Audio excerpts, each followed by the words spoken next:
네, 오늘 준비한 마지막 소식입니다. 취재부터 뉴스까지 한 큐에 전해드리는 시간인데요. 오늘은 어제 나온 내용 살펴보도록 하겠습니다. 취재 수첩 생생타임즈고요. 한국경제신문의 강영현 기자님과 함께하겠습니다. 기자님 나와 계십니까? 네, 안녕하세요. 네, 안녕하십니까. 사실 이 부분은 많은 분들이 관심을 가졌을 만한 내용인 것 같아요. 정부의 상속세 개편안이 나왔습니다. 상속세의 과세 방식을 유산세에서 유산취득세로 전환한 부분이다. 이 부분이 제일 중요할 것 같은데 사실 이 부분만 들어서는 이게 뭔 얘기인지 감이 안 오거든요. 이 부분부터 좀 설명 부탁드릴게요. 네, 간단하게 말씀드리면은 유산세는 이제 전체 상속 재산에다가 한꺼번에 세금을 물리는 겁니다. 예. 그리고 이제 유산취득세는 상속인 개개인한테 과세를 하는 건데 한마디로 유산취득세 같은 경우에는 상속인이 물려받은 재산에 대해서만 이제 상속세를 과세하는 겁니다. 네. 그러니까 이제 그 재산을 나눠 가질 자녀가 많을수록 가표가 낮아지면서 세금 부담이 줄어들 수가 있는 거죠. 예. 예, 왜냐하면 이제 한국의 상속세 같은 경우에는 상속 재산이 늘어날수록 상속세율이 10에서 50%까지 5단계에 걸쳐서 올라가는 누진세거든요. 예. 그러니까 이제 유산취득세로 바뀌어서 상속인 수에 따라서 비례해서 재산이 낮아지면은 이제 세금 부담도 줄어드는 거죠. 예. 그래서 정부는 과세 형평성 차원에서 유산취득세 전환이 필요하다고 강조를 하는데요. 일단 지금 같은 경우에는 일단 외동인 자녀가 10억을 물려받는 경우와 그리고 자녀 5명이 50억 원을 물려받는 경우가 똑같이 각자 10억 원씩 물려받는 셈이잖아요. 근데 그렇죠. 5명인 자녀 가구가 4배 더 높은 상속세 부담을 지게 됩니다. 왜냐하면 50억이기 때문에요. 네네네. 그래서 지금은 배우자와 자녀 2명이 이제 20억 원짜리 아파트를 법정 상속분에 따라서 물려받는다고 하면 1.5대 1대 1이죠. 물려받으면 이제 상속세로 1억 3,200만 원을 내야 하는데 이게 유산취득세로 전환이 되게 되면은 배우자는 일단 상속세를 내지 않고 예. 자녀만 1인당 700만 원 정도씩을 부담하게 됩니다. 근데 만약에 배우자가 10억 그리고 두 자녀가 5억 원씩을 물려받게 된다면 상속세를 내지 않아도 됩니다. 그래서 이번 개편으로 저희 한국에서는 이제 1950년 이후에 80년 가까이 이어져 오던 상속세 틀이 바뀌게 되는데요. 오래도 됐네요. 예. 네, 그리고 사실 이 유산취득세라는 게 세계적으로도 대세라고 합니다. 그러니까 경제협력개발기구 OECD죠. 여기 회원국 중에서 뭐 일본, 프랑스, 독일 같은 20개국이 유산취득세를 채택하고 있고요. 유산세를 가지고 있는 나라는 우리나라랑 그리고 미국, 영국, 덴마크 등 4개국뿐이라고 합니다. 그래서 OECD 그리고 IMF 국제통화기금 같은 경우에도 유산취득세가 부의 분배 그리고 과세 형평성 측면에서 바람직하다라고 평가를 했고 또 이달 초에 정부가 설문조사를 하나 실시했었는데 이때 일반 국민의 71.5% 그리고 전문가의 79.5%가 4%가 유산취득세로의 전환이 필요하다라고 답을 하기도 했습니다. 그러니까 전체 금액의 세금을 물리게 되면은 뭐 이게 유산 관련된 세금이 너무 커질 수 있으니까 사람 수에 따라서 좀 분배하는 그런 개념으로도 볼 수가 있을 것 같습니다. 인적 공제도 대폭 손질하기로 했다. 이거는 무슨 얘기입니까? 네, 그러니까 유산취득세 도입으로 인해서 이제 상속세가 도리어 늘어나는 사례가 없도록 하기 위해서 이제 인적 공제를 현실화한 건데요. 유산세를 전제로 운영이 되던 일괄공제 5억 원 그리고 기초공제 2억 원을 폐지하는 대신에 자녀 공제를 1인당 5천만 원에서 5억 원으로 높인 겁니다. 그래서 배우자는 법정 상속분 이내라면은 최대 30억까지 상속세가 면제가 되고요. 그래서 또 상속인 인적공제 최저 한도라는 예외 규정을 10억 원으로 신설한 것도 같은 맥락인데요. 그래서 배우자가 3억 원 그리고 자녀가 7억 원에 상속받는 경우에 유산취득세대로라면은 배우자 3억 그리고 자녀 5억 원만 합쳐서 8억 원만 공제가 가능하잖아요. 근데 10억 원의 상속인 인적공제 최저 한도를 규정을 적용하면은 자녀가 2억 원을 추가로 공제를 받아서 상속세를 내지 않아도 됩니다. 그러니까 한마디로 유족수에서와 상관없이 이 10억 원까지는 상속세 부담을 지우지 않겠다라고 볼 수 있을 것 같습니다. 그래서 상속인의 자녀가 한 명뿐일 때 유산취득세가 오히려 불리할 수 있다라는 지적을 반영한 겁니다. 여기까지는 충분히 이해가 될 만한 내용입니다. 그러다 보면은 상속하는 관행, 지금까지 우리나라를 거의 80년 가까이 지배했던 이런 관행에서도 변화가 생기지 않을까요? 네, 전문가들은 일단 배우자와 자녀들이 한 차례 상속을 받은 뒤에 그러니까 배우자마저 사망하면은 남은 자녀들이 배우자 재산을 다시 상속받는 2차 상속이 절세 플랜으로 등장할 것이라고 봤는데요. 왜 그런가 하면 상속재산 이제 35억 원을 배우자가 15억 원, 그리고 자녀 2명이 10억 원씩 물려받는 경우에 배우자 공제 15억 원, 그리고 자녀 공제 2명 합산해서 10억 원을 적용하면은 배우자는 0원, 그리고 자녀들은 1인당 9천만 원 정도의 상속세를 내는데요. 이후에 배우자 상속재산 15억 중에서 한 5억 원 정도를 쓰시고 사망을 하셨을 때 자녀들은 상속재산 10억 원에 대해서 상속세 없이 다시 물려받을 수가 있습니다. 왜냐하면 공제 합산하면 15억 원이기 때문인데요. 결국 이제 각각의 자녀가 10억 원에 붙는 상속세만 내고 15억 원을 물려받는 셈입니다. 또 하나 예상이 되는 게 그동안 이제 일괄공제에 흡수되다시피 해서 거의 활용되지 않았던 이제 미성년자, 장애인, 연로자 추가 공제도 활발하게 쓰일 것으로 예상이 되는데요.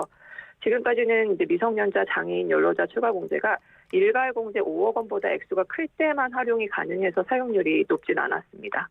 그리고 또 유산세 같은 경우에는 그동안 자산을 많이 물려받는 자녀, 또 그렇지 못한 자녀 사이에 분쟁의 소지가 있었는데 유산 취득세 전환과 동시에 이제 자녀 공제를 확대함으로써 또 이런 문제는 좀 해소가 될 것이다라는 전망이 나오고 있습니다. 알겠습니다. 지금까지 설명을 들어오면은 어느 정도는 합리적인 기준을 가지고 합리적인 방향으로 개편을 추진하는 것 같습니다. 그런데 문제는요. 지금 우리나라의 세수 감소 그리고 세수 부족 이런 문제들이 계속 지적이 된단 말이죠. 개편한 대로라면은 상속세가 줄어드는데 이 부분에 영향은 없는 겁니까? 네, 그 세금은 줄어들 수밖에 없을 것 같습니다. 일단 유산 취득세로 전환을 하면은 아파트 한 채를 소유한 중산층 대부분은 상속세 부담에서 벗어날 것으로 보이는데요. 이렇게 되면 이제 상속세 수익 감소는 불가피하죠. 기재부 같은 경우에도 이 부분을 인정을 했습니다. 그래서 인적공제 확대로 인해서 감소분이 1조 7천억 원, 거기에 이제 유산 취득세 전환에 따라 과세 표준이 낮아지는 효과를 포함하면은 상속세수가 2조 원 넘게 줄어들 것이라고 했는데요.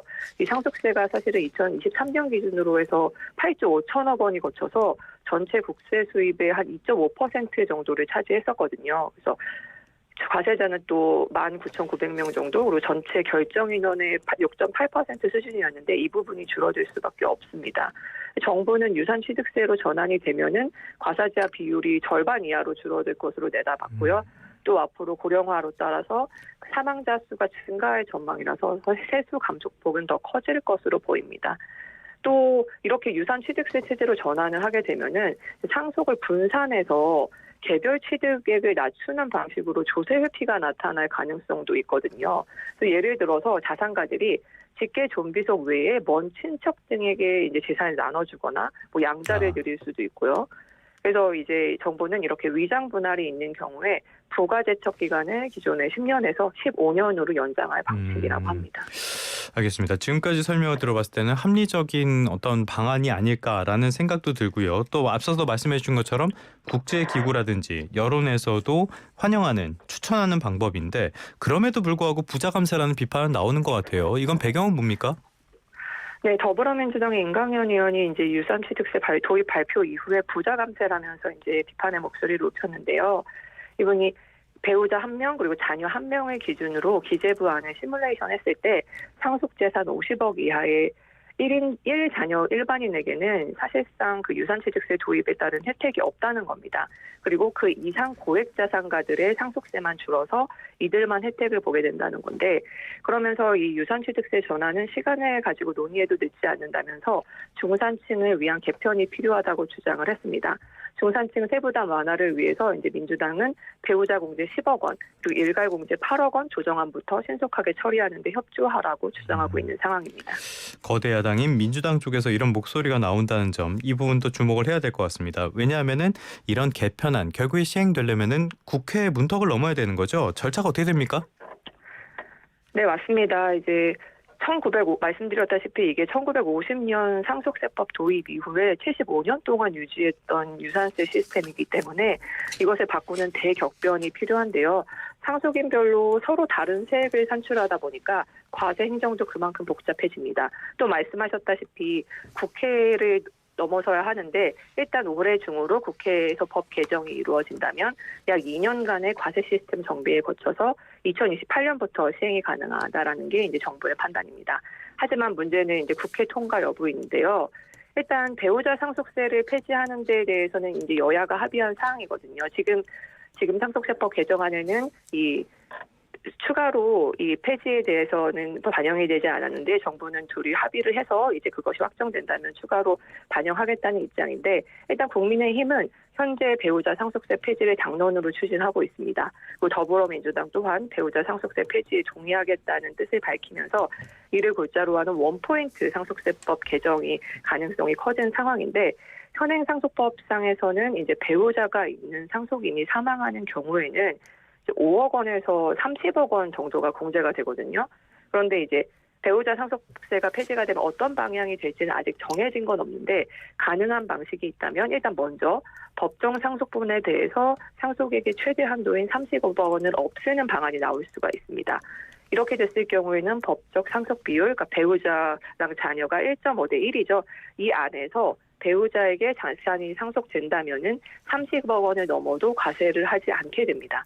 다만 이제 법정 상속분을 넘어서는 부분에 대해서는 세금을 내야 하고요. 또 다른 방식으로는 법정 상속분 고려 없이 상속액 전액에 대해서 비과세하는 방법인데 이는 이제 배우자가 얼마를 받든지 실제 상속액 전액에 세금을 내지 않는 것입니다. 어느 쪽으로 법이 개정이 되더라도 상속재산이 큰 자산가들에게는 상당한 세금 감소 효과가 예상이 됩니다. 그래서 기재부는 아까 말씀드렸다시피 이제 배우자 상속세를 없애는 상속법 개정이 완료가 되면은 이를 준용해서 유산취득세 개편안에 반영하겠다는 입장입니다. 하지만 유산취득세 개편안 자체가 국회를 통과할 수 있을지 여부가 불투명한 건데 인적 공제 확대 그리고 과표 분할로 인해서 상속세 감세 효과가 워낙 큰 제도인 만큼 야당의 반대가 높을 가능성이 높기 때문입니다. 참 이것도 어려운 문제는 맞습니다. 워낙 오래되기도 했고 지금까지 우리나라의 조세 경쟁력을 낮추는 그런 문제점들로 지적이 돼서 합리적인 개편은 필요하긴 한데 5780님이 의견을 주셨는데요. 30억 상속받는 사람이 전체 인구의 얼마나 될까요? 부자들만 구제는 주는 것 같아요. 이런 말씀도 해주셨습니다. 이런 비판도 충분히 나올 법하기 때문에 이럴 때야말로 합의가 굉장히 중요하겠죠. 그런데 조기 대선 가능성까지 생겨서 뭐 하나 한 발을 내딛기도 어려운 상황이 계속 이어지는 게 아닌가 싶습니다. 오늘은 여기까지 듣도록 하겠습니다. 지금까지 한국경제신문의 강영현 기자님과 함께했습니다. 오늘 말씀 고맙습니다. 감사합니다.